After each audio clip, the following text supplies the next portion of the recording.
Next question आपसे कह रहा है भारत में राष्ट्रपति अपना कार्यकाल पूरा होने के पहले अपना त्यागपत्र किसको सौंपते हैं? तो ये किसको सौंपते हैं? ये आपका रिपीटेड क्वेश्चन है। आपका जवाब हो जाएगा बी नंबर, अर्थात उपराष्ट्रपति को सौंपते हैं। ठीक है, उपराष्ट्रपति को देते हैं। नेक्स्ट क्वेश्चन कह रहा है वर्तमान समय में कर्नाटक के राज्यपाल हैं। तो वर्तमान समय में कर्नाटक के जो राज्यपाल हैं वो आपके कौन है? ए नंबर आपका हो जाएगा। ठीक है, वर्तमान में वाजूभाई वाला। ठीक है, कब की बात है? ये 1 सितंबर 2014 से वर्तमान समय तक कर्नाटक के राज्यपाल वाजूभाई वाला हैं। ये भारतीय जनता पार्टी के नेता हैं तथा गुजरात विधानसभा के पूर्व अध्यक्ष भी थे। ठीक है ना। नेक्स्ट क्वेश्चन आपसे कह रहा है भारत का सबसे दक्षिणी छोर कौन सा है? तो भारत का सबसे दक्षिणी छोर यहाँ पर हो जाएगा आपका 55 का डी नंबर, अर्थात इंदिरा पॉइंट। इंदिरा पॉइंट, एक बात याद रखना है, जो इंदिरा पॉइंट है इसका पुराना नाम आपका पिग्मिलियन पॉइंट या पार्सन पॉइंट के नाम से भी जाना जाता है। जो इंदिरा पॉइंट है वो आपकी भूमध्य रेखा से 876 किलोमीटर की दूरी पर स्थित आपका पॉइंट है, जो कि भूमध्य रेखा से है। ठीक है ना, ये समझ गए होंगे ना। अब वहीं पर बात करते हैं जो आपका इंदिरा कॉल। तो इंदिरा कॉल क्या होता है? तो इंदिरा कॉल होता है आपका भारत का जो उत्तरी बिंदु है अर्थात जम्मू कश्मीर में, उसे इंदिरा कॉल कहते हैं। यहाँ पर गुहार माता जो कि गुजरात राज्य में है, सरक्रीक के पास, जो कि आपके भारत का पश्चिमी बिंदु है, और किबथू आपके भारत का आपका कौन सा बिंदु है? पूर्वी बिंदु है, जो कि आपके अरुणाचल प्रदेश में है। ठीक है ना, समझ गए होंगे। चलिए नेक्स्ट क्वेश्चन की ओर। क्वेश्चन आपसे कह रहा है भारत में जहांगीर का शासनकाल क्या था? भारत में जहांगीर का शासनकाल क्या था? तो भाई जहांगीर का शासनकाल था 1605, अर्थात अकबर के मृत्यु के बाद 1605 से 1627 तक। ठीक है, तो आपका जवाब हो जाएगा ए नंबर, 1605 से 1627 तक था। इस शासनकाल जो था इसे चित्रकला का स्वर्णकाल युग भी कहा गया है। तो इनका जो काल था जहांगीर का, इसे चित्रकला का स्वर्ण युग भी कहा गया है। ठीक है, और इनकी जो मृत्यु हुई थी वो आपकी हुई थी 7 दिसंबर 1627 ईस्वी में इनकी मृत्यु हो गई थी। नेक्स्ट क्वेश्चन आपसे कह रहा है आधुनिक हिंदी साहित्य का पिता किसे माना जाता है? आधुनिक हिंदी साहित्य, तो हिंदी साहित्य का जो पिता आधुनिक में माना जाता है वो माना जाता है बी नंबर, भारतेंदु हरिश्चंद्र को। ठीक है, भारतेंदु हरिश्चंद्र को हिंदी का जो कह सकते हैं आपका पिता माना जाता है आधुनिक हिंदी का। ठीक है ना, और आधुनिक हिंदी के पहले रचनाकार भी थे ये। जबकि हिंदी का सर्वप्रथम जो काल विभाजन किया गया था वो किसने किया था? गियर्सन ने किया था। हिंदी का जो काल विभाजन किया था सर्वप्रथम गियर्सन ने किया था। और यहाँ पर अगर बात करें जो हरिश्चंद्र की, तो हरिश्चंद्र का जो मूल नाम था वो आपका यही था, इनका मूल नाम हरिश्चंद्र। भारतेंदु उनकी उपाधि थी। ठीक है ना, भारतेंदु इनकी जो दी है ये आपकी क्या थी? उपाधि थी। इनकी प्रसिद्ध पुस्तक अंधेर नगरी, चौपट राजा और आपकी भारत दुर्दशा, इनकी कुछ महत्वपूर्ण आपकी इनकी पुस्तकें, नाटक हैं। नेक्स्ट कह रहा है स्वतंत्र भारत के प्रथम भारतीय व अंतिम गवर्नर जनरल कौन थे? स्वतंत्र भारत के प्रथम भारतीय व अंतिम गवर्नर जनरल कौन थे? तो भाई कौन थे? आपका जवाब 58 का हो जाएगा, ए नंबर, अर्थात चक्रवर्ती राजगोपाली। ठीक है, कह रहा है स्वतंत्र भारत के प्रथम भारतीय, अर्थात यहाँ पर आपके चक्रवर्ती गोपालाचारी है, ये अंतिम गवर्नर जनरल थे जो कि 1948 तक थे। ठीक है ना। नेक्स्ट कह रहा है उत्तर प्रदेश का प्रमुख लोकगीत क्या है? तो उत्तर प्रदेश का प्रमुख लोकगीत कौन सा है? विरहा। विरहा मतलब आपका जवाब हो जाएगा यहाँ पर कौन सा? बी नंबर, विरहा। ठीक है ना। उत्तर प्रदेश में लोकगीतों की एक परंपरा रही है। यहाँ कजरी, विरहा, नटका, चौलर, झूमर, बसंती, ढिंडिया, सोहनी, कराही, मृतहारी, कव्वाली, रसिया, सोहर इत्यादि लोकगीत आपके हैं। यहाँ पर अगर बात करें टप्पा, तो टप्पा पंजाबी राज्य की एक क्लासिक गीत है। ठीक है, टप्पा आपका पंजाब का क्लासिक गीत है। ठीक है ना। नेक्स्ट क्वेश्चन आपसे कह रहा है रेगिस्तान का जहाज किस जानवर को कहा जाता है? रेगिस्तान का जहाज ऊंट को कहते हैं। किसको कहते हैं? ऊंट को कहते हैं, अर्थात बी नंबर आपका यहाँ पर हो जाएगा, क्योंकि ऊंट के जो पैर होते हैं वो गद्दीदार होते हैं और उनके पैर बालू पर तेजी से चलते हैं और ये कटीली वनस्पति जो मरुस्थल में उगते हैं उनका उपयोग करते हैं खाने में। तो समझ सकते हैं इनका पैर गद्दीदार होने की वजह से इनके पैर दबते नहीं हैं आपके बालू में। नेक्स्ट कह रहा है आपसे हमारे प्लैनेट्स पृथ्वी के लिए ऊर्जा का मुख्य स्रोत क्या है? तो हमारी पृथ्वी के लिए जो ऊर्जा है इसका मुख्य स्रोत आपका क्या हो जाएगा? इसका आपका सही जवाब हो जाएगा ए नंबर, अर्थात सूर्य ही है। ठीक है, सूर्य के लिए कह सकते हैं पृथ्वी के लिए सूर्य का मुख्य स्रोत ये आपका मतलब सूर्य ही होता है। सूर्य की बाह्य सतह की बात करें तो बाह्य सतह का टेम्परेचर आपका होता है कितना? 6000 होता है। उसकी धरातल का कितना होता है? 6000। और कैरोना का टेम्परेचर होता है आपका 4500 डिग्री सेंटीग्रेड। यहीं पर बात करें सूर्य का जो प्रकाश होता है वो पृथ्वी तक पहुंचने में लगभग 8 मिनट 16 से लेके 18 सेकंड तक का समय लगता है। मतलब आपका जो सेकंड है ये आपका बदलता रहता है, कहीं कहीं पर आपका होगा 8 minute 3 second, 8 minute 16 second, 8 minute 18 second. ठीक है ना, तो लगभग 20 तक सेकंड के जो बीच होता है तो वो बदलता रहता है, क्योंकि पृथ्वी की न्यूनतम दूरी और मैक्सिमम दूरी आपकी जानते हैं चेंज होती रहती है। नेक्स्ट कह रहा है मानव अधिकार दिवस मनाया जाता है। मानव अधिकार दिवस हमने काफ़ी अच्छे से क्वेश्चन किया था और यहाँ पर अनु पटेल ने भी सही जवाब दिया था। तो यहाँ पर मानव अधिकार दिवस जो मनाया जाता है वो आपका मनाया जाता है आपका ए नंबर 10 दिसंबर को मनाते हैं। ठीक है, 10 दिसंबर को मनाते हैं और इसका जो गठन किया गया था तो जून 2006 में किया गया था। इसका मुख्यालय कहाँ पर है? तो बात करते हैं इसके मुख्यालय, तो मुख्यालय आपका जिनेवा में है। अंतर्राष्ट्रीय मानवाधिकार दिवस 10 दिसंबर को मनाया जाता है एवं 10 अक्टूबर को विश्व दृष्टि दिवस मनाते हैं। यहाँ पर 10 अक्टूबर को क्या मनाते हैं? विश्व दृष्टि दिवस मनाते हैं। नेक्स्ट क्वेश्चन की ओर चलते हैं। क्वेश्चन नंबर आपसे कह रहा है राष्ट्रीय मतदाता दिवस मनाया जाता है। राष्ट्रीय मतदाता दिवस दिवस आपका मनाते हैं यहाँ पर 15 जनवरी को। कब मनाते हैं?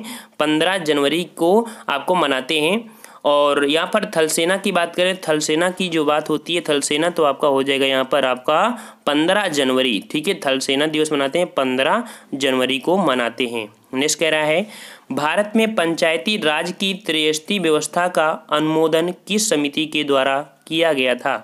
तो भारत में जो पंचायती राज व्यवस्था थी वो भी त्रिस्तरीय व्यवस्था, ये अनुमोदन किस समिति के द्वारा किया गया था? तो ये समिति आपकी थी यहाँ पर ए नंबर बलवंत राय मेहता। ठीक है, बलवंत राय मेहता की समिति में ये आपका किया गया था और ये आपकी 1957 ने किया था। 1957 में आपका किया गया था, 57। ठीक है ना।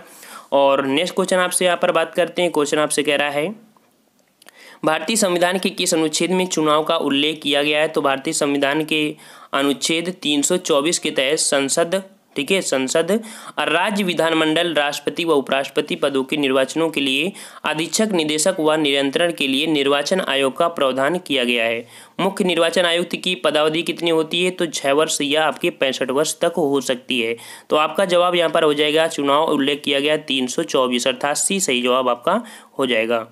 नेक्स्ट कह रहा है लोकसभा में शून्यकाल की अवधि अधिक से अधिक कितनी हो सकती है? काफ़ी अच्छा क्वेश्चन है। तो लोकसभा में अगर बात करें कि अधिक से अधिक कितनी हो सकती है तो 1 घंटा हो सकती है। ठीक है, 1 घंटा हो सकती है। और शून्य शब्दावली का जो सर्वप्रथम प्रयोग किया गया था प्रेस द्वारा आपका 1962 में किया गया था। शून्यकाल का अर्थ होता है उस अवधि के लिए किया जाता है जब एक नियोजित सैन्य कार्यवाही आरंभ की जाती है। संसदीय भाषा में इसका अर्थ होता है प्रश्नकाल के बाद की 1 घंटे की अवधि। ठीक है, नेक्स्ट क्वेश्चन की ओर जाते हैं। क्वेश्चन आपसे कह रहा है डिस्कवरी ऑफ इंडिया पुस्तक के लेखक बताइए। डिस्कवरी ऑफ इंडिया पुस्तक के लेखक, तो यहाँ पर आपका जवाब हो जाएगा कौन सा? तो बी नंबर आपका हो जाएगा मतलब जवाहरलाल नेहरू। जवाहरलाल नेहरू। यहाँ पर बात करते हैं महात्मा गांधी, तो महात्मा गांधी की एक चर्चित पुस्तक है यंग इंडिया। ठीक है, और बाल गंगाधर तिलक की बात करें तो बाल गंगाधर तिलक की एक है केसरी कामा गीता रहस्य। ठीक है, केसरी एवं गीता रहस्य। तो यहाँ पर लास्ट वाले को भी देख लेते हैं सुभाष चंद्र बोस का। तो सुभाष चंद्र बोस की एक पुस्तक है इंडियन स्ट्रगल। Indian struggle. चलते हैं नेक्स्ट क्वेश्चन आपसे कह रहा है चिल्का झील स्थित है। चिल्का झील, तो जो चिल्का झील है ये भारत के उड़ीसा राज्य में है। महानदी के मुहाने पर स्थित खारे पानी के लैगून झील है और उड़ीसा तट को भौगोलिक दृष्टि से उत्तरी सरकार भी कहा जाता है। और पुलिकट झील आंध्र प्रदेश में आपकी है। मतलब कि जो चिल्का झील है आपकी कहाँ पर है? आपकी उड़ीसा में है। ठीक है ना। चलिए नेक्स्ट क्वेश्चन की ओर। क्वेश्चन आपसे कह रहा है माई कंट्री माई लाइफ किसकी आत्मकथा है? माई कंट्री माई लाइफ किसकी आत्मकथा है? तो ये आपकी आत्मकथा किसकी है? तो सी नंबर वो लाल कृष्ण आडवाणी। ठीक है, लाल कृष्ण आडवाणी की आत्मकथा है। और यहाँ पर अगर बात करते हैं अगले पॉइंट की, अगला पॉइंट आपसे कह रहा है ऐतिहासिक विक्टोरिया पार्क जिसे अब जंग ए आज़ादी पार्क का नाम दिया गया कहाँ पर स्थित है? काफ़ी महत्वपूर्ण आपका क्वेश्चन है।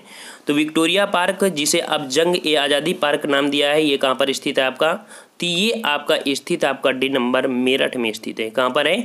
मेरठ में स्थित है, जो कि यह उत्तर प्रदेश राज्य में स्थित है। विक्टोरिया मेमोरियल कोलकाता तथा बहादुर पार्क बांग्लादेश में। ये भी याद रख लेना कि जो विक्टोरिया मेमोरियल जो है ये कोलकाता में है और बहादुर पार्क जो वो आपका बांग्लादेश में है। ठीक है ना। चलिए नेक्स्ट क्वेश्चन आपसे कह रहा है, दो कांचों के गिलास एक दूसरे अर्थात एक के अंदर दूसरा चिपक जाते हैं, उन्हें कैसे अलग किया जाएगा? तो दो कांच के गिलास हैं, अगर एक दूसरे में डाल दिया जाए और अगर वो चिपक जाते हैं तो क्या करोगे? तो क्या करना है? तो उन्हें अलग करने के लिए बाहरी गिलास को गर्म पानी में डाल दीजिए। ठीक है, मतलब सी नंबर आपका हो जाएगा, बाहरी गिलास को गर्म पानी में डाल दीजिए, आपका आसानी से यहाँ पर निकल जाएगा। नेक्स्ट कह रहा है, वह नदी कौन सी है जिसका उद्गम भारत में नहीं है? तो जिसका उद्गम भारत में नहीं है उस नदी का जो यहाँ पर जवाब हो जाएगा 72 का, यहाँ पर सी नंबर सतलज नदी। ठीक है, कौन सी नदी है? सतलज नदी है, इसका उद्गम आपका भारत में नहीं है। तो सतलज नदी का उद्गम है कहाँ पर? तो सतलज नदी का है आपका मानसरोवर झील में स्थित आपका राकसताल है। ठीक है, राकसताल। चलिए नेक्स्ट क्वेश्चन की ओर। क्वेश्चन आपसे कह रहा है, इनमें से कौन वर्तमान केंद्रीय कृषि एवं किसान कल्याण मंत्रालय के मंत्री हैं? तो इनमें से कौन वर्तमान केंद्रीय कृषि एवं किसान, ठीक है, कृषि एवं किसान कल्याण मंत्रालय के मंत्री हैं? ये आपके मंत्री जो हो जाएंगे जवाब, तो जवाब के अकॉर्डिंग आपका 73 का हो जाएगा ए नंबर, राधा मोहन सिंह। ठीक है, राधा मोहन सिंह आपके कृषि एवं किसान कल्याण मंत्रालय के मंत्री हैं। नेक्स्ट कह रहा है, वर्तमान समय में भारत के केंद्रीय वाणिज्य व उद्योग मंत्री। तो वर्तमान समय में भारत के केंद्रीय वाणिज्य उद्योग मंत्री आपके कौन है? तो यहाँ पर आपका जवाब हो जाएगा डी नंबर, सुरेश प्रभु। ठीक है, कौन है? सुरेश प्रभु, मतलब कि जवाब हो जाएगा सुरेश प्रभु। यहाँ पर कह सकते हैं कि केंद्रीय वाणिज्य व उद्योग मंत्री हैं। इनको नगर विमानन मंत्रालय का अतिरिक्त प्रभार भी दिया गया है। ठीक है, और लास्ट क्वेश्चन आपको यहाँ पर पढ़ना है। क्वेश्चन आपसे कह रहा है, NRIGA के अंतर्गत सामग्री संगठन के मामले में केंद्र और राज्य सरकारों द्वारा किए गए निधिकरण का अनुपात होता है। तो इनका जो अधिकरण अर्थात कह सकते हैं कि आपका मनरेगा महात्मा गांधी राष्ट्रीय ग्रामीण रोजगार योजना, इसका फुल फॉर्म हो जाएगा आपका मनरेगा महात्मा गांधी राष्ट्रीय ग्रामीण रोजगार योजना। इसे 25 अगस्त 2005 को लाया गया था। इसमें केंद्र और राज्य सरकारों द्वारा 75 और 25 का अनुपात होता है। 75-25 मतलब आपका जवाब हो जाएगा यहाँ पर डी नंबर। ठीक है, डी नंबर आपका हो जाएगा यहाँ पर। ठीक है, और आपका अंतिम क्वेश्चन जो कि आपको कमेंट करके बताना है। ठीक है, जो आपका जनरल साइंस से है और जनरल साइंस का टॉपिक भी हम यहाँ पर साथ में कंप्लीट करा देंगे आपका। यहाँ पर आपसे कह रहा है, पृथ्वी के परितः घूमने वाले कृत्रिम उपग्रह से बाहर गिराई गई गेंद, अर्थात जो कृत्रिम उपग्रह होता है अगर उससे कोई गेंद गिरती है, ठीक है, तो वो कहाँ पर गिरेगी? तो ऑप्शन ए है सूर्य पर चली जाएगी, ऑप्शन बी है चंद्रमा पर चली जाएगी, ऑप्शन सी है पृथ्वी पर गिरेगी, ऑप्शन डी है पृथ्वी के प्रति उपग्रह के समान आवर्तकाल के साथ उसी के कक्ष में घूमती रहेगी। आपको कमेंट करके 97 का जवाब देना है। अगर आपको वीडियो अच्छा लगा है तो वीडियो को लाइक करिए और आगामी वीडियो पाने के लिए हमारे चैनल को सब्सक्राइब कर लीजिए। बने रहिए हमारे यूट्यूब चैनल पर और आपको यहाँ पर अच्छे अच्छे कंटेंट भी लाए जाते हैं। तो अगर आप नए हैं चैनल को सब्सक्राइब कर लीजिए, बेल आइकन को दबाइए। हम लोग मिलते हैं नेक्स्ट वीडियो में, तब तक के लिए धन्यवाद। जय हिंद, जय भारत।